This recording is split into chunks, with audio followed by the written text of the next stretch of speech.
امریکہ کا کہنا ہے کہ ایران کے ساتھ کاروبار کرنے والا کوئی بھی ملک، چاہے وہ چائنا ہی کیوں نہ ہو، امریکہ کے ساتھ ہونے والے ہر قسم کے کاروبار پر 25% ٹیرف ادا کرے گا۔ بعد میں صدر ٹرمپ نے خبردار کیا کہ اگر ایران مظاہرین کو جان سے مار دیتا ہے تو یہ انتہائی سخت اقدام کیے جائیں گے۔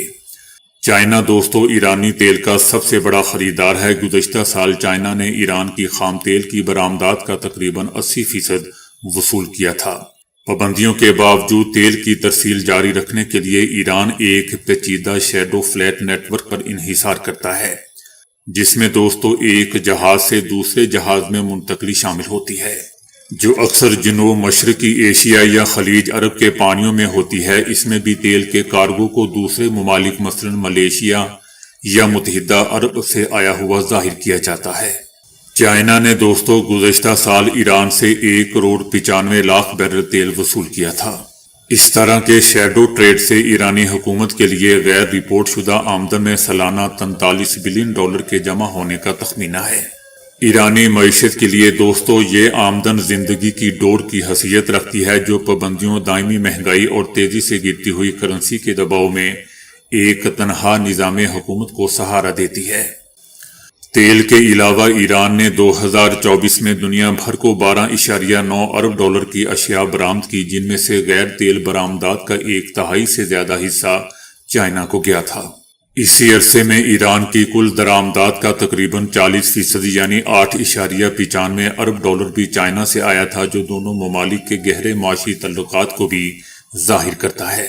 ایران کے دیگر بڑے تجارتی شراکت دار جو نئے 25% ٹیرف سے دوستوں متاثر ہو سکتے ہیں، اس میں ترکی، جو ایران کی غیر تیل برآمدات کا تقریباً 1/4 وصول کرتا ہے، بھارت، متحدہ عرب امارات اور پاکستان بھی شامل ہے۔ ان چاروں ممالک کے ادارے ایران کی پابندی زدہ تیل تجارت میں سہولت کار کا کردار بھی ادا کرتے ہیں۔ تاہم یہ ٹیرف دوستوں ان تمام ممالک کے لیے بڑے خطرات پیدا کر سکتا ہے۔ یہ 10% نیا ٹیکس امریکہ اور چائنا کے درمیان اکتوبر میں طے پانے والی نازک تجارتی جنگ بندی کو بھی سبوتاژ کر سکتا ہے، جس کے تحت دونوں طاقتوں نے مکمل تجارتی جنگ سے پیچھے ہٹتے ہوئے نئے ٹیرف میں اضافے کو روکنے کا فیصلہ کیا تھا۔ صدر ٹرمپ کا یہ قدم دوستوں چائنا کی جانب سے سخت جوابی کارروائی کو بھی جنم دے سکتا ہے، کیونکہ چائنا ان چند ممالک میں ایک تھا جس نے گزشتہ سال امریکی درآمدات پر ویسا ہی ٹیکس عائد کرتے ہوئے امریکہ پر ٹیکس عائد کر دیا تھا۔ تجزیہ کاروں نے بھی خبردار کیا ہے کہ یہ نیا ٹیرف عالمی سپلائی چینز اور تیل کی منڈیوں میں خلل ڈال سکتا ہے۔ اس خبر کے فوری بعد دوستوں تیل کی قیمتوں میں بھی اضافہ دیکھا گیا تھا۔ ابھی یہ بات واضح نہیں ہے کہ امریکہ نئے ٹیرف سے چائنا کو مستثنی قرار دے گا یا نہیں، تاہم چائنا کے لیے کسی قسم کی رعایت دینا ٹیرف کے اعلان کردہ مقصد کو کمزور کر دے گا، کیونکہ سب سے زیادہ تیل تو چائنا ایران سے خرید رہا ہے۔ تاہم تجزیہ کاروں کا کہنا ہے کہ ٹیرف کا سختی سے نفاذ ایسے وقت میں چائنا کے ساتھ بڑے تصادم کا خطرہ پیدا کر سکتا ہے، جب امریکہ کے تجارتی مذاکرات پہلے ہی نازک مرحلے میں ہیں۔ چائنا نہ صرف نایاب معدنیات پر اپنی بالادستی کے علاوہ جو برقی گاڑیوں اور جدید ٹیکنالوجی کی تیاری کے لیے ناگزیر ہے، چائنا اہم صنعتی پرزہ کی سپلائی چینز پر بھی کنٹرول رکھتا ہے۔ ڈنمارک کے ہزاروں شہریوں نے ہفتے کے روز سڑکوں پر نکل کر امریکہ کے خلاف احتجاج کیا ہے، تاکہ وہ گرین لینڈ پر امریکی قبضے کے حوالے سے صدر ٹرمپ کے عزائم پر اپنا غم و غصہ ظاہر کر سکے۔ ہزاروں شہریوں کا ڈنمارک میں یہ احتجاج دوستوں اس وقت سامنے آیا جب جمعے کے روز صدر ٹرمپ نے یورپی ملکوں کو یہ دھمکی دی تھی کہ اگر انہوں نے گرین لینڈ کے حوالے سے ڈنمارک کے موقف کی حمایت کی اور امریکی عزائم کی مخالفت کی تو ان پر بھی مزید ٹیرف عائد کر دیا جائے گا۔ پہل یہ ٹیرف 10% ہوگا اور جون میں 25% بڑھا دیا جائے گا۔ یہ دوستو پہلا موقع ہے کہ امریکی صدر ٹرمپ نے یورپی ملکوں کے خلاف اپنے انتقامی اقتصادی عزائم کا کھلے عام اظہار کیا ہے، تاکہ وہ گرین لینڈ پر قبضے میں امریکہ کے دباؤ میں رہیں اور حمایت پر مجبور ہو جائیں۔ سڑکوں پر موجود ہزاروں مظاہرین نے ڈنمارک اور گرین لینڈ کے پرچم اٹھا رکھے تھے اور گرین لینڈ پر قبضے کے منصوبے کے خلاف نعرے بازی بھی کر رہے تھے، تاکہ صدر ٹرمپ کو ایک واضح پیغام دیا جا سکے کہ ڈنمارک اور گرین لینڈ کے لوگ گرین لینڈ کے تحفظ کے لیے متحد ہیں۔ یاد رہے دوستو کہ امریکی عزائم کے تناظر میں نیٹو کے رکن کئی یورپی ملکوں نے گرین لینڈ کے لیے اپنی فوجی دستے روانہ کیے ہیں۔ ان ملکوں میں برطانیہ، France, Germany, Holland, Finland, Norway اور سویڈن شامل ہے۔ اسرائیلی وزیر اعظم نیتن یاہو نے کہا ہے کہ پیس کانفرنس سے وابستہ غزہ کے لیے خصوصی ایگزیکٹو کمیٹی کی تشکیل کا اعلان اسرائیل کے ساتھ کسی ہم آہنگی کے بغیر کیا گیا ہے۔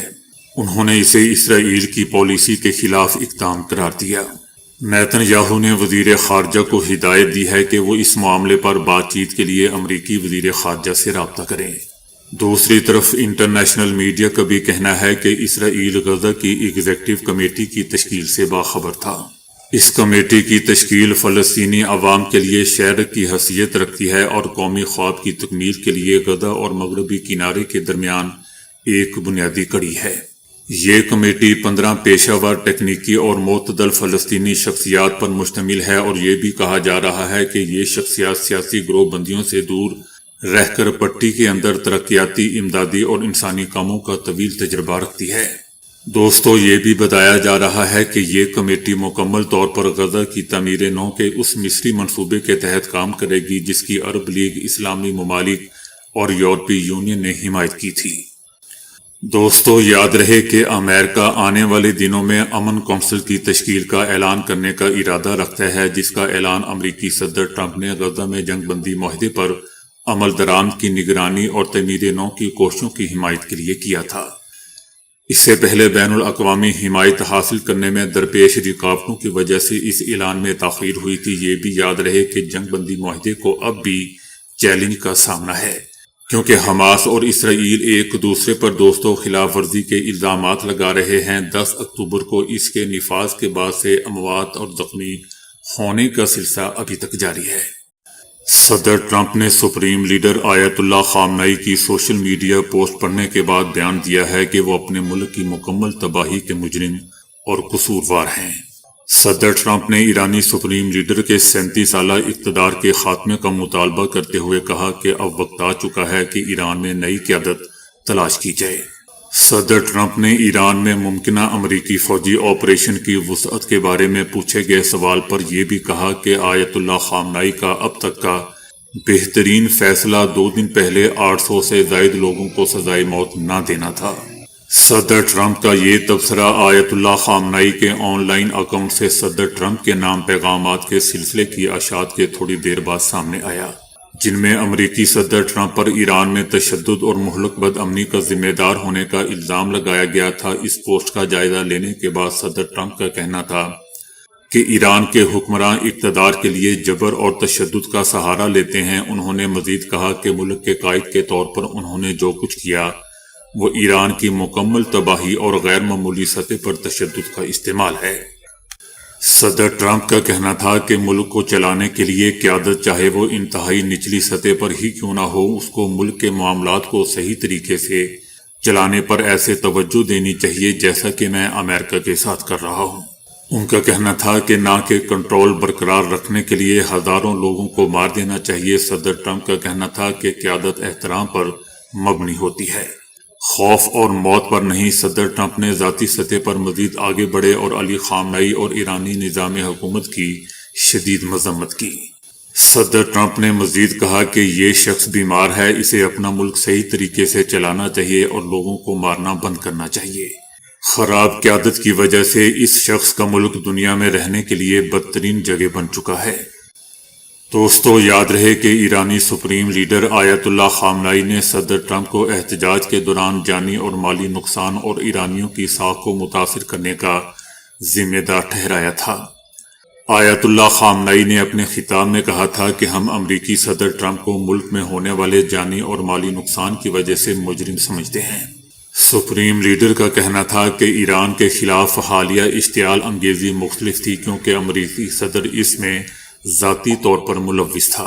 ان کا کہنا تھا کہ ملک میں حالیہ فتنے کے پیچھے ٹرمپ کا ہاتھ ہے۔ اسرائیل اور امریکہ سے وابستہ ان لوگوں نے احتجاج کے دوران بھاری نقصان پہنچایا اور ہزاروں افراد کو مار دیا۔ ایرانی سپریم لیڈر نے دوستو یہ بھی کہا تھا کہ ہماری حکومت ملک کو جنگ میں نہیں دھکیلے گی، لیکن وہ مقامی یا بین الاقوامی مجرموں کو سزا سے بھی بچنے نہیں دے گی۔ ان کا کہنا تھا کہ جہاں تک معاشی صورتحال کا تعلق ہے، اعتراف کرتا ہوں کہ یہ خراب ہے اور شہری حقیقی مشکلات کا سامنا کر رہے ہیں۔ سپریم لیڈر آیت اللہ خامنائی نے صدر ٹرمپ کو ظالم قرار دیتے ہوئے کہا کہ وہ بھی اسی طرح گریں گے جیسے فرعون گرا تھا۔ دوستو، سپریم لیڈر آیت اللہ خامنائی کا یہ بیان اس وقت سامنے آیا جب امریکی صدر نے گزشتہ چند دنوں میں کئی بار ایران کے خلاف فوجی آپشن استعمال کرنے کا اشارہ دیا تھا اور خطے کی طرف طیارہ بردار بحری جہاز اور جنگی بیڑے روانہ کر دیے تھے۔ تاہم صدر ٹرمپ کے بیانات کی شدت میں اس وقت کمی آئی تھی جب ٹرمپ نے جمعے کو ایرانی قیادت کا اس بات پر شکریہ ادا کیا تھا کہ انہوں نے مظاہرین کی سزائے موت روک دی ہے۔ شامی ڈیموکریٹک فورسز یعنی SDF کے انخلاء کے ساتھ ہی شامی فوج نے اعلان کیا ہے کہ اس کی فورسز قصبہ دیر حافظ سے شروع کرتے ہوئے دریائے فرات کے مغربی علاقے میں داخل ہو چکی ہے۔ اس کے ساتھ ہی فوج نے مزید بتایا ہے کہ اس کے اہلکاروں نے حلب میں مسکنہ اور دبسی افغان کے 2 علاقوں کی جانب پیش قدمی شروع کر دی ہے اور الجراح فوجی ایئر بیس پر اپنے کنٹرول کا اشارہ بھی دیا ہے۔ بتایا جا رہا ہے کہ شامی ڈیموکریٹک فورسز کے سینکڑوں اہلکاروں نے خود کو فوج کے حوالے کر دیا ہے۔ شامی فوج نے دوستو اس سے پہلے شہریوں سے مطالبہ کیا تھا کہ وہ قصبہ دیر حافظ میں اس وقت تک داخل نہ ہوں جب تک اسے محفوظ بنانے اور وہاں سے بارودی سرنگوں اور جنگی باقیات کو ہٹانے کا کام مکمل نہ ہو جائے۔ یاد رہے دوستو کہ حلب شہر میں گزشتہ ہفتے شامی فوج اور SDF یعنی شامی ڈیموکریٹک فورسز کے درمیان شدید جھڑپیں ہوئی تھی جو درجنوں کی ہلاکت اور ہزاروں کی بے گھری کے باعث بنی۔ ان جھڑپوں کا خاتمہ کرد فورسز کے شیخ مقصود الاشرفیہ اور بنی زید کے محلوں سے نکلنے کے معاہدے پر ہوا تھا۔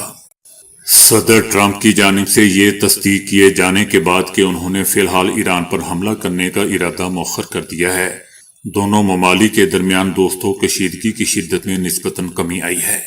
تاہم امریکی خصوصی ایلچی اور ایرانی وزیر خارجہ عباس عراقچی کے درمیان رابطے کے باوجود تناؤ بدستور برقرار ہے۔ وائٹ ہاؤس کا بھی کہنا ہے کہ صدر ٹرمپ نے ایران کے حوالے سے اپنے تمام آپشنوں کو کھلا رکھا ہوا ہے اور حتمی طور پر کیا فیصلہ ہوگا یہ خود صدر ٹرمپ کے سوا کوئی نہیں جانتا۔ وائٹ ہاؤس کا کہنا ہے کہ صدر ٹرمپ وہ فیصلہ کریں گے جو امریکہ اور دنیا کے مفاد میں ہوں گے، جیسا کہ ہفتے کے روز امریکی اخبار وال اسٹریٹ جرنل نے بھی اپنی رپورٹ میں بتایا تھا۔ دوستو، میرے خیال سے وائٹ ہاؤس الٹ کہہ رہا ہے، بلکہ اسے یہ کہنا ہوگا کہ ٹرمپ وہ فیصلہ کریں گے جو امریکہ اور دنیا کی تباہی کا مرکز ہوگا۔